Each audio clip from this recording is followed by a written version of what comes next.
মহান আল্লাহ রাব্বুল আলামিন পবিত্র কোরআনুল কারীমে বলেন, ওয়ালা তুবাদ্দির তাবদীরা ইন্নাল মুবাদ্দিরিনা কানু ইখওয়ানাশ শায়াতিন। আল্লাহ বলেন যে তোমরা অপচয় করো না, অপচয় করো না। নিঃসন্দেহে অপচয়কারী শয়তানের ভাই। অপচয়কারী কার ভাই? জোরে বলি কার ভাই? এটা কিন্তু কোরআনের কথা, অত্যন্ত কঠিন ধমকের কথা। ধমক আল্লাহ বলতেছে যে অপচয় করে সে শয়তানের ভাই। এটা ক্রিটিসাইজমূলক কথা। এজন্য অপচয় করা থেকে আমাদের দূরে থাকা উচিত। সূরা বনী ইসরাঈলের 26 থেকে 27 নম্বর আয়াত আল্লাহ বলেন যে ওয়ালা তুবাদ্দির তাবদীরা ইন্নাল মুবাদ্দিরিনা কানু ইখওয়ানাশ শায়াতিন। এখন রাসূলুল্লাহ সাল্লাল্লাহু আলাইহি ওয়াসাল্লাম আরো বলেন যে কোন খাবার বা পানি নষ্ট করো না, কেননা তা অপচয় করা। পানি যদি কেউ নষ্ট করে, এটা ওযুর ক্ষেত্রে হোক, এটা গোসলের ক্ষেত্রে হোক, এটা খাওয়ার ক্ষেত্রে হোক, এটা কাপড় ধোয়ার ক্ষেত্রে হোক, যে কোনো জায়গায় যদি কেউ পানি অপচয় করে, এটা অপচয়। এটা কি অপচয়? ওযুতে যদি যতটুকু দরকার তার চেয়ে বেশি এটা অপচয়। এরপরে গোসল করতেছি, রাসূল সাল্লাল্লাহু আলাইহি ওয়াসাল্লাম দেড় বালতি পানি দিয়ে ওযু করতেন। যদি একটু লম্বা সময় 2-3 দিন পরে নবীজি গোসল করলে 1.5 বালতি লাগতো। প্রতিদিন নবীজি গোসল করলে 1 বালতি দিয়ে ওযু করতেন। নবীজি সাল্লাল্লাহু আলাইহি ওয়াসাল্লাম 1 বদনা পানি দিয়ে ওযু করতেন। কোন কোন রিওয়ায়াতে আরো কম পাওয়া যায়, 1 বদনার চাইতেও কিছু কম পানি দিয়ে তিনি ওযু করতেন। নবীজির এটা আমল ছিল। রাসূলুল্লাহ সাল্লাল্লাহু আলাইহি ওয়াসাল্লাম এই আমলগুলো আমাদের করার তৌফিক দান করেন। তাহলে পানি অত্যন্ত গুরুত্বপূর্ণ নিয়ামত, বিদ্যুৎ আমাদের জন্য গুরুত্বপূর্ণ নিয়ামত। এখন কথা বলো, নিয়ামত আল্লাহ কতদিন মানুষের উপরে রাখে? নিয়ামতের সহি ইস্তেমাল যদি হয় তাহলে নিয়ামত আল্লাহ কায়েম রাখে। আর নিয়ামতের যদি অপচয় হয়, নিয়ামত যদি নষ্ট হয়, তখন আল্লাহ তাআলা নিয়ামতের অভাব দিয়ে দেন। তুমি বুঝাইতে পারছেন এই কথাটা? নিয়ামত আল্লাহ তখন ঠিক রাখেন যখন গোলাম বান্দা নিয়ামতের সঠিক ব্যবহার করে।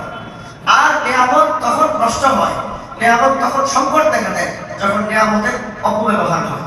এজন্য রাষ্ট্রীয় সম্পদ হিসেবে রাষ্ট্রের পক্ষ থেকে বলা হচ্ছে বিদ্যুৎ সাশ্রয়ে এসির তাপমাত্রা 25% দিয়ে চালানো। অনেকের ঘরে এসি আছে, প্রিয় ভাইরা আমার, এটা 25-এর মধ্যে দিয়ে চালানোর চেষ্টা করবো। এবং কি আমাদের মাননীয় প্রধানমন্ত্রী তিনি বলতেছেন যে আমি নিজে 25 দিয়ে চালাই। এই জন্য প্রয়োজনের সময় কেবল আলো বা বৈদ্যুতিক যন্ত্রপাতি চালু রাখুন। প্রয়োজনের সময়ে কেবল আলো বা বৈদ্যুতিক যন্ত্রপাতি চালু রাখুন। দিনের বেলায় প্রাকৃতিক আলো ব্যবহার করুন। অনেকের বাসায় দিনের বেলা আপনার লাইট জ্বালানো থাকে, অযথা দরকার পড়ে না, তারপর জ্বালিয়ে রাখছে। এখন তো সুন্নতের খেলা বাসা বাড়ি হইতেছে। একজন বাসা করে আরেকজনের বাসা এমন ভাবে হইতেছে যে এক বাসার কারণে আরেক বাড়িতে আলোই ঢোকে না, বাতাসই ঢোকে না। এভাবে বাড়ি করাও যায় না। এই জন্য একটু ফাঁক দিয়ে বাসা করা, একটা বাসা থেকে আরেকটা বাসা একটু ডিস্টেন্স রাখতে হয়। ঢাকা শহরে মনে করে যে এক জায়গা এটা দামি তো পাই 1 কোটি টাকা, বাস কেউ ছাড়ে না, রাস্তার যা বলে। ভূমিকম্প হইলে ঢাকা শহর হবে পৃথিবীর মধ্যে রেকর্ড সংখ্যক একটা ধ্বংসাত্মক জায়গা হবে ঢাকা।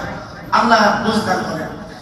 দোকান, শপিং মল, পেট্রোল পাম্প ও সিএনজি স্টেশনে অতিরিক্ত আলোকসজ্জা পরিহার করুন। এ তো আরেক বোঝায়। তার নাই 20টা লাইট দোকানের মধ্যে জ্বালায় রাখে।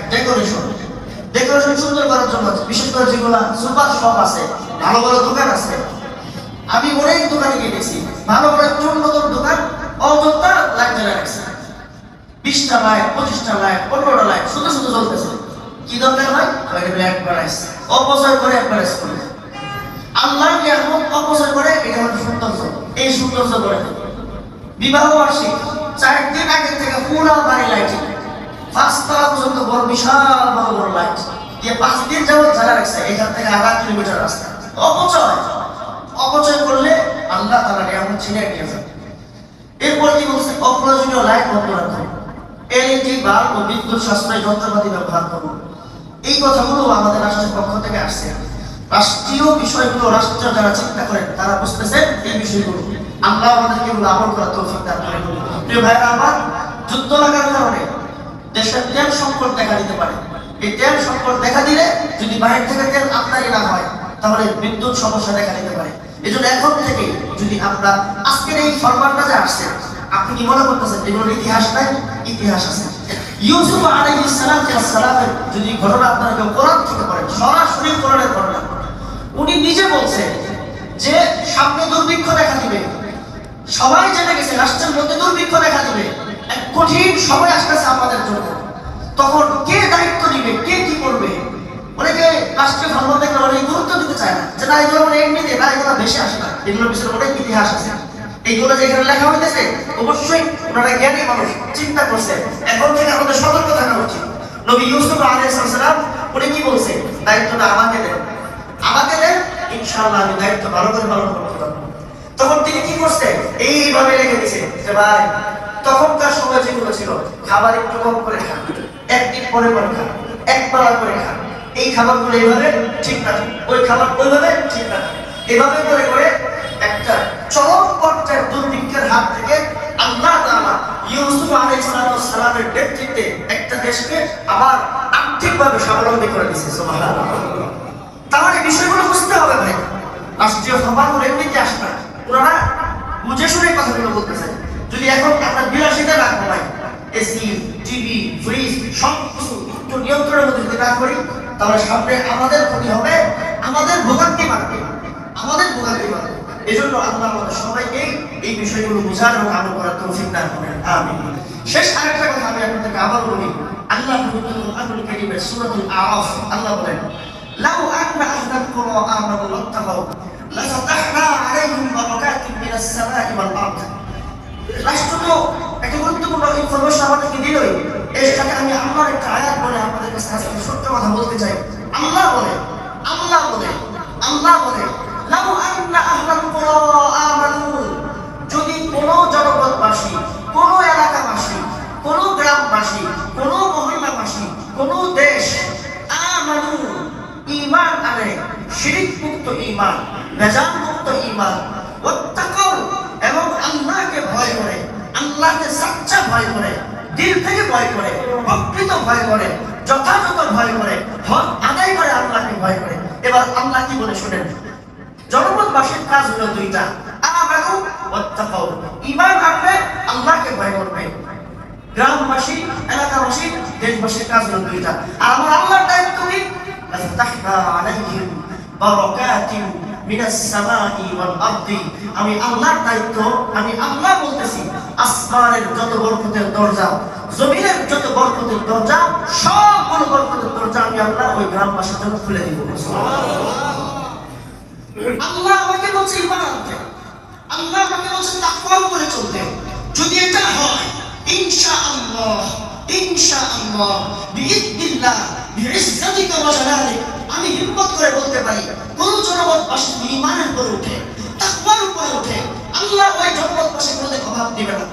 আল্লাহ জমিনের নিচে যদি অন্য দেশ থেকে তেল না আসে, আমার দেশের জমিনের নিচে আল্লাহ তেলের পরিণাম করবে ইনশাআল্লাহ। বলেন ইনশাআল্লাহ। 70 বছর আগে সৌদি আরব বাংলাদেশের হাজিদের কাছে ভিক্ষার হাত পাচ্ছে। আপনারা ইতিহাস ঘাটেন, আমি তো ছোট মানুষ, 70 বছর আগেও সৌদির মতো দেশ, কাতারের মতো দেশ, কুয়েতের মতো দেশ 100 বছর আগে মানুষের কাছে ভিক্ষার হাত পাচ্ছে। রাতারাতি তাদের কি হয়ে গেল? রাতারাতি আল্লাহ রাব্বুল আলামিন তাদের জমির নিচে স্বর্ণের পরিণাম করছে, তাদের জমির তেলের করে দিয়ে দিয়েছে, দিয়ে রাতে রাতে এটাকে বড় করে দিয়েছে, ধনী বানায় দিয়েছে। আমার আল্লাহ এখন আসে না নাই? যদি বলি আসে না নাই? তাদেরকে দিতে পারবে, আল্লাহ আমাদেরকে দিতে পারবে কিনা? পারবে।